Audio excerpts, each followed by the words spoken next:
satu bukti itu dianggap bukan bukti. Jadi artinya apa? Artinya alat bukti itu harus saling mendukung. Jadi yang menarasikan bahwa ijazah Pak Jokowi palsu itu juga harus didukung oleh alat bukti. Ketika dalam konteks perkara ini dia diletakkan atau didudukan sebagai terlapor, ya terlapor, maka dia nggak bisa dia nggak bisa bertindak. Program Tribun News on Focus harus kembali membersamai Anda hari ini bersama dengan saya, Nila Irda. Polemik mengenai tuduhan ijazah palsu yang dialamatkan terhadap Presiden ke-7 RI Joko Widodo tidak kunjung tuntas. Meskipun telah disanggah oleh sejumlah pihak, mulai dari Pengadilan Tata Usaha Negara Jakarta Pusat, Universitas Gadjah Mada, bahkan oleh Joko Widodo sendiri. Karena berlarutnya perkara ini, Tribuners, akhirnya Presiden ke-7 RI Bapak Jokowi juga melaporkan perkara ijazah tersebut ke Polda Metro Jaya. Lantas bagaimana kemudian potensi pidana bagi pihak-pihak yang menarasikan soal ijazah Jokowi ini? Dan bagaimana juga pembuktian ijazah tersebut menjadi titik terang akan polemik yang selama ini bergulir. Saya akan membahasnya dalam Tribun News on Focus kali ini. Sudah tersambung melalui sambungan Zoom bersama dengan saya pakar hukum pidana Bang Abdul Fikar Hajar. Bang Fikar, selamat sore. Terima kasih banyak sudah bergabung. Ya, oke, inilah. Oke. Baik, Bang Fikar, saya ingin langsung saja hari ini berdiskusi mengenai polemik ijazah dari Pak Jokowi begitu ya. Ini kan pelaporan kemudian dilakukan oleh Pak Jokowi bahkan secara langsung mendatangi kepolisian Polda Metro Jaya. Bang Fikar melihatnya seperti apa langkah dari Pak Jokowi yang pada akhirnya begitu ya melaporkan persoalan ijazah ini ke Polda Metro Jaya dengan total ada 5 orang nih Bang Fikar yang kemudian dilaporkan.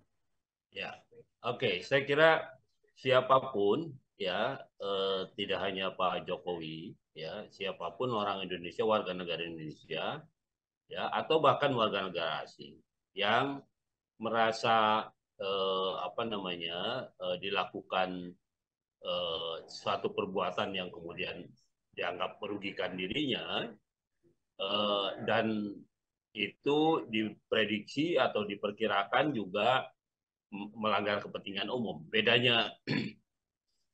Bedanya melanggar kepentingan diri sendiri itu eh, dalam hukum itu dikualifikasi sebagai kepentingan keperdataan, gitu ya. Tetapi kalau di dalam pelanggaran atau perbuatan itu ada aspek kepentingan umumnya, maka dia menjadi pidana. Ya, biasanya diatur di dalam pasal pidana. Umpamanya menjamarkan nama baik orang itu kan sesungguhnya cuma orang, ya, cuma satu dua orang yang dirugikan, yang dicemarkan namanya, gitu ya. eh, Apa namanya, dia bisa menuntut secara perdata dalam hal ini, umpamanya dia menggugat si pencemar dan sebagainya. Tetapi karena pencemaran nama baik itu kalau dibiarkan, umpamanya tidak mustahil akan terjadi pada orang juga, jadi yang dilakukan oleh orang yang sama umpamanya, maka pencemaran nama baik itu bergeser menjadi pidana. Nah, karena itu ada pengaturan mengenai pencemaran nama baik, ya, baik di KUHP maupun di undang-undang yang lain, umpamanya undang-undang ITE. Itu ada aturan mengenai pencemaran nama baik. Nah, saya kira Pak Jokowi melaporkan ke Polda Metro Jaya itu dalam konteks itu, gitu Hmm. ya, dalam konteks dia merasa dirugikan dengan tindakan atau perbuatan seseorang, gitu ya, atau beberapa orang, ya, yang kemudian tidak hanya merugikan dirinya, dia menganggap, tapi juga ada aspek pidananya. Nah, Hmm. karena itu kemudian dia melaporkan orang-orang itu ke apa namanya, ke kepolisian, gitu ya, supaya apa namanya, umpamanya diproses, dia merasa namanya dicemarkan, ya, dengan eh, dianggap sebagai apa, ijazah palsu dan sebagainya, ya, ya, itu boleh, saya itu haknya Pak Jokowi, gitu ya, untuk melaporkan itu. Nah, tinggal persoalannya adalah apakah memang terbukti atau tidak umpamanya laporan pencemarannya. Nah, itu soal proses peradilannya, begitu.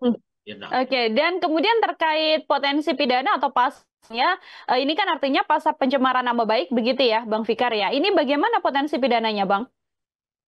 Iya, eh, sebenarnya kalau mengacu kepada hukum pidana biasa, KUHP, gitu ya, pencemaran nama baik itu ancaman hukumannya 9 bulan cuma, Hmm? ya, 9 bulan.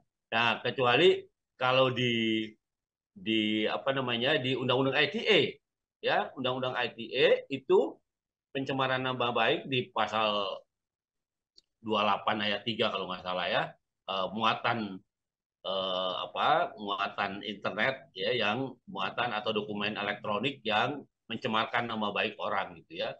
Itu bahkan ancamannya sampai 4 tahun kalau nggak salah itu. Ya lebih lebih besar. Kenapa? Rasionya begini. Penyebaran eh, penyebaran pencemaran nama baik di ruang publik biasa tanpa internet itu eh, lebih lebih kecil skopnya gitu. Artinya dia hanya terjadi mungkin di satu tempat saja gitu, di satu tempat, di satu daerah atau bahkan cuma di satu kota. Tetapi kalau melalui internet ya, melalui dunia siber ya, maka pencemaran itu tidak hanya didengar atau dilihat oleh orang per orang di satu kota, tapi juga dia bisa menyeluruh, bahkan tidak hanya satu negara mungkin, karena bisa dipantau oleh orang lain. Nah itu kenapa kenapa pencemaran nama baik di internet itu ancaman hukumannya lebih tinggi. Begitu, Oke, Irna. ini kan persoalannya adalah persoalan yang sedianya sudah lama berlangsung begitu ya, Bang Fikar ya, menyoal ijazah dari Pak Jokowi. Nah, dalam statementnya tadi, Pak Jokowi ini juga sudah menunjukkan kepada penyidik, ada ijazah mulai dari ijazah SD, SMP, SMA, bahkan yang terakhir di perkuliahan di Universitas Gajah Mada begitu ya, yang memang ini menjadi salah satu poin yang selalu disampaikan oleh para orang-orang yang mengatakan bahwa ijazah Pak Jokowi ini palsu. Mengenai ijazah yang kemudian ditunjukkan kepada penyidik ini, apakah dari kacamata Bang Fikar ini juga bisa menjadi salah satu bukti kuat yang bisa menguatkan bahwa memang ada pencemaran nama baik dan juga fitnah begitu ya terhadap Pak Jokowi, Bang Fikar? Oke, karena tuduhannya adalah ijazah palsu, gitu ya. Maka ketika orang yang dituduh memiliki ijazah palsu, dia harus membuktikan sebaliknya bahwa Hmm. ijazahnya palsu. Nah, itu yang menjadi pokok. Jadi artinya berjalan atau tidaknya proses perkara pidana yang dilaporkannya itu akan tergantung pada pengujian apakah ijazah yang ditunjukkan yang oleh orang-orang yang dilaporkan itu ya sebagai palsu, apakah itu palsu atau tidak. Nah, itu yang jadi soal gitu ya. Kalau dia tidak palsu, maka bukti atas laporan pidana pencemaran nama baiknya itu sangat terbuka gitu. Artinya memang orang-orang itu keliru menyatakan itu ijazah palsu, padahal itu umpamanya ijazah asli gitu. Nah, tetapi sebaliknya untuk membuktikan itu ijazah asli ya umpamanya tidak cukup hanya dinyatakan oleh orang yang dituduh punya ijazah palsu, tetapi juga harus ada keterangan dari satu instansi atau lembaga yang mengeluarkan ijazah tersebut. Hmm. Ya, itu ya, yang menjadi penting gitu. Nah, karena itu berjalan atau tidaknya laporan pidana mengenai ijazah palsu ini akan bergantung pada apakah proses pembuktian bahwa ijazah yang dituduh palsu itu memang asli gitu. Memang ada asli, tidak palsu, memang tidak palsu. Nah, itu akan bergantung itu. Kalau pembuktian itu sudah jalan, maka tinggal kemudian pencemaran nama baik, penghinaan atau apapun yang dilaporkan itu bisa bisa diproses. Hmm. Intinya ada di situ. Begitu. Oke, artinya tidak hanya ditunjukkan saja kepada penyidik begitu ya, Bang Fikar ya, tapi harus ada statement dari pihak-pihak yang kemudian mengeluarkan ijazah tersebut, diantaranya ya pihak SMP, SMA sampai dengan perkuliahan. Meskipun sudah ada tes forensik digital, tadi juga disinggung soal hal tersebut, ini juga masih belum bisa membuktikan kiranya tidak ada statement dari orang yang mengeluarkan ijazah ini, Bang Fikar? Iya, artinya tes forensik digital ya boleh saja, tetapi di dalam hukum pidana itu yang diakui sebagai alat bukti adalah pertama keterangan saksi, ya. Yang kedua bukti surat, ya. Yang ketiga bukti keterangan orang yang dituduh itu sendiri, keterangan ahli, gitu ya. Kemudian keterangan orang, juga bukti petunjuk. Petunjuk itu adalah gabungan dari beberapa alat bukti yang disimpulkan menjadi satu petunjuk. Nah, itu juga alat bukti. Nah, artinya apa? Artinya bukti surat memang menjadi alat bukti, ya, umpamanya keterangan forensik atau bukti surat ijazah aslinya, ya, tapi tanpa didukung oleh keterangan saksi, ya, umpamanya saksi itu adalah orang yang memang mengeluarkan ijazah itu, ya, orang yang bekerja pada instansi yang mengeluarkan ijazah itu umpamanya, atau juga penilaian ahli, ya, apakah benar umpamanya wajar umpamanya ya sekolah 3 tahun dapat gelar sarjana umpamanya. Nah, itu juga keterangan ahli seperti itu juga menjadi penting gitu, ya, menjadi penting. Nah, karena itu di dalam pembuktian itu tidak cukup hanya eh, apa me, me, me, mengeluarkan satu bukti, karena di dalam hukum pidana juga, hukum acara pidana dan hukum pidana itu ada satu unus testis nullus testis istilahnya. Satu bukti itu dianggap bukan bukti.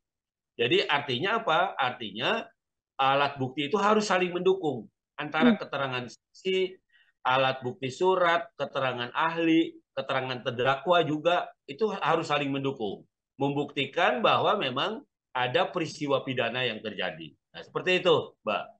Oke, itu dari pihak Pak Jokowi membuktikan bahwa memang ijazah yang dimiliki adalah ijazah asli begitu ya, Bang Fikar ya. Lalu untuk pihak-pihak yang kemudian dilaporkan, ini kan juga bisa melakukan pembelaan begitu ya, yang tadi Bang Fikar sempat menyinggung, yang menarasikan ijazah Pak Jokowi ini palsu harus bisa membuktikan bahwa memang ijazah tersebut palsu. Bagaimana kemudian bukti-bukti yang bisa dibawa ke persidangan ini, Bang? Iya, jadi yang menarasikan bahwa ijazah Pak Jokowi palsu itu juga harus didukung oleh alat bukti. Jadi kalau dia menyatakan itu palsu tanpa didukung oleh alat bukti, ya itu sama dengan penghinaan, apa istilahnya, kalau kalau sekarang itu apa istilahnya, kalau di sesuatu kabar yang bohong tapi kemudian dipiralkan, apa namanya itu? Oke, hoax Eh, ya, Bang ya. Ya, seperti itu. Nah, itu artinya apa? Artinya pihak-pihak yang menuduh Pak Jokowi itu menggunakan ijazah palsu, dia harus membuktikan juga, ya, harus membuktikan bahwa ijazah yang dipegang oleh Pak Jokowi itu palsu, gitu. Umpamanya saya juga membaca, gitu ya. Umpamanya soal gelar dokter Andes dan insinyur, gitu ya, yang ada di satu fakultas. Nah, itu mungkin enggak. Nah, itu kan harus ahli yang menjelaskan. Hmm. Bahkan umpamanya di apa namanya di ITB umpamanya gitu ya, meskipun dia sekolah teknik, tapi ada beberapa gelar yang memang gelarnya adalah doktorandus, gitu. Umpamanya soal apa namanya orang yang ahli dalam uh, mode sketsa atau apa gitu ya. Tapi maksud saya ada jurusan-jurusan tertentu yang memang meskipun itu ada di wilayah bidang teknik, itu dia menggunakan gelar doktorandus umpamanya, seperti itu. Nah, itu yang akan dijelaskan oleh ahli itu, ya, para ahli, kemudian oleh instansi-instansi yang memang mengeluarkan ijazah yang dituduh palsu itu. Begitu, Mbak. Dalam cara yang mempermasalahkan ijazah Pak Jokowi ini, Bang Fikar, kan ada dua sosok juga yang dikenal sebagai ahli atau pakar telematika, begitu ya. Di antaranya ada Roy Suryo, kemudian ada juga Rismon Sianipar, yang memang latar belakang mereka adalah orang-orang yang juga bisa menyelidiki persoalan dokumen apakah asli dan juga tidak. Kalaupun nanti mereka bersaksi sebagai terlapor begitu ya, artinya juga harus ada pembanding juga dengan ahli yang lain, Bang Fikar. Iya, ya, apa namanya, dalam konteks peristiwa ini seorang ahli yang dikatakan tadi Roy Suryo gitu ya, dia betul dikenal sebagai ahli telematika. Tetapi ketika dalam konteks perkara ini dia diletakkan atau didudukan sebagai terlapor, ya terlapor, maka dia nggak bisa dia nggak bisa bertindak sebagai ahli, gitu. Artinya dia harus juga memanggil ahli-ahli yang bisa mendukung argumen dia, gitu. Pokoknya dia harus memanggil juga ahli telematika yang lain, ahli-ahli yang lain gitu, untuk membuktikan bahwa argumen yang dia gunakan untuk menyatakan bahwa ijazahnya Pak Jokowi palsu itu bisa diperkuat oleh ahli-ahli itu. Nah itu akan tergantung. Jadi dirinya sendiri, keterangan dirinya, kedudukannya adalah sebagai orang yang disangka, gitu ya. Oke. Meskipun dia orang ahli, gitu ya. Tapi karena dia dalam konteks peristiwa ini dia didudukan sebagai orang yang dilaporkan, yang disangka, gitu ya. Maka dia ketika membangun argumennya, gitu ya, harus didukung oleh ahli yang lain. Jadi tidak bisa hanya diri sendiri. Begitu. Oke, harus ada ahli yang lain juga yang kemudian memperkuat begitu ya statement yang pertama kali disampaikan oleh Roy Suryo CS ini. Ini pelaporannya tidak hanya dilayangkan oleh Pak Jokowi saja yang pada akhirnya hari ini juga melaporkan begitu ya Bang Fikar ya. Tapi total dari hari-hari sebelumnya kalau bisa saya katakan bahkan sudah ada 5 laporan begitu ya soal dugaan penghasutan atau dugaan penyemaran nama baik yang orang-orang yang dilaporkan ini adalah orang-orang yang sama. Kalau dari hukum pidana sendiri seperti apa, Bang? Apakah kemudian nantinya ke sosok-sosok ini akan bisa dijerat pasal berlapis terkait masing laporan ini, atau laporannya akan dijadikan menjadi satu dan pidananya akan menjadi satu sekaligus, Bang? Ya, jadi dalam hukum pidana itu eh, satu peristiwa walaupun boleh dilaporkan oleh berbagai pihak, ya, tapi peristiwanya ya tetap satu peristiwa, begitu ya, harus dilihat sebagai satu peristiwa. Bahwa para pihak melaporkan, nah persoalannya adalah yang pertama, dia punya legal standing nggak, gitu. Legal standing itu artinya kedudukan hukum nggak. Kalau Pak Jokowi sebagai orang yang disangka mempunyai dan menggunakan ijazah palsu, dia pasti punya legal standing karena dia punya kepentingan. Nah, tapi orang lain, ya, orang lain yang melapor, nah itu masih harus diuji, ya, masih harus diuji. Kenapa? Karena kalaupun dia akan menjadi saksi pelapor, maka akan diuji yang pertama, apakah dia melihat, apakah dia mendengar, apakah dia merasakan sendiri, ya, perbuatan yang dia laporkan sebagai tindak pidana itu. Nah, itu kriteria saksi. Kalau mendengar itu atau melihat itu atau ya mendengar dan melihat dan merasakan itu didasarkan pada katanya, ya, kata si anu, itu nggak bisa. Ya, itu gugur, kesaksian yang seperti itu akan gugur, gitu. Yang disebut sebagai saksi atau yang punya legal standing sebagai saksi adalah orang yang melihat langsung, mendengar langsung, menyaksikan langsung, bahkan merasakan langsung. Itu yang disebut sebagai saksi. Begitu, Mbak. Oke, baik. Dari saya terakhir, Bang Fikar, ini dalam hukum pidana sendiri begitu kan? Ini kan persoalan yang sedianya sudah sempat digaungkan juga bahkan ketika Pak Jokowi ini masih menjabat sebagai presiden, menyoal pemalsuan ijazah atau ijazah palsu dan sebagainya. Kalau dalam hukum pidana sendiri, seperti apa sih Bang pidana bagi orang-orang begitu ya? Atau bahkan dalam hal ini pejabat publik yang diduga melakukan pemalsuan ijazah begitu. Apakah ini juga termasuk pidana berat bagi seorang pejabat publik, Bang?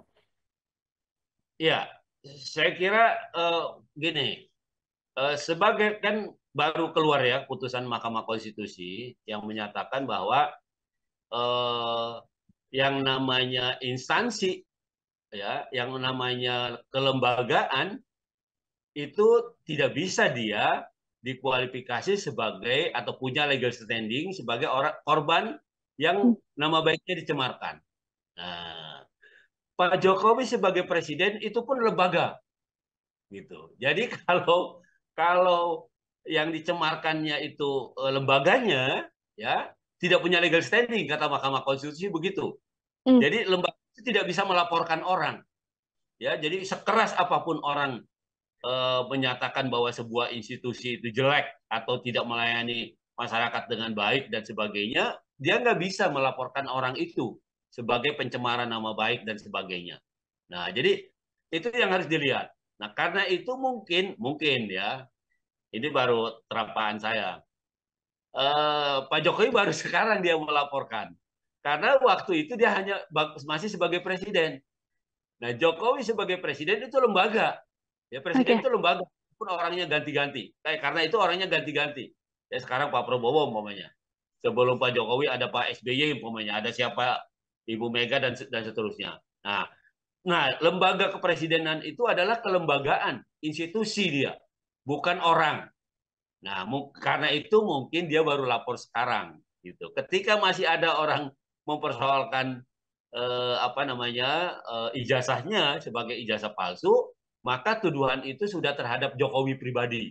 Gitu. Kalau kemarin Jokowi sebagai presiden, nggak bisa dia nuntut. Lagi pula itu dia melawan rakyatnya kalau terjadi itu, ya kan?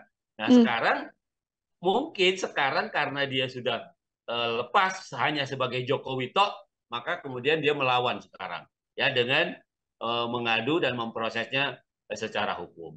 Nah, soal apakah tindakan ini memberatkan dan sebagainya gitu ya. Nah, itu tadi saya bilang ya di pasal 310 KUHP itu ya itu tadi ancamannya cuma 9 bulan ya.